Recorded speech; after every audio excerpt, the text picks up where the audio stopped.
به نام یاد خدا.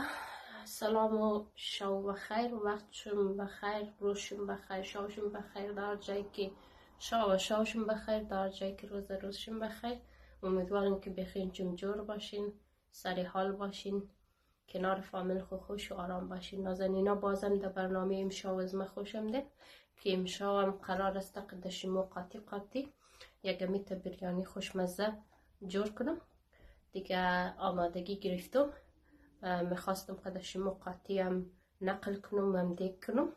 باز طرز پخته دونچرم میلم بلدشم. آقای گو لالای گورونی که دور از خانه است، مثلا کم دیگ دو بلدشی سخت است، در طریق آسمانی شو میده.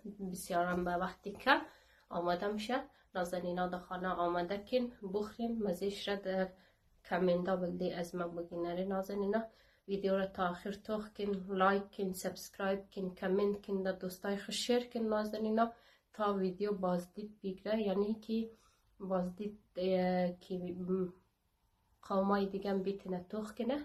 ویدیو را لایک کنه، کامنت کنه، سابسکرایب کنه تا که برنامه های از ما کمک امی بازدید و بینندهش قدرش نره. نازنینا با این باری که مواد لازمه بریانی را بلدشون بیدیم، باز پخته کدون چرا یک جای قاطی با هم مونیم.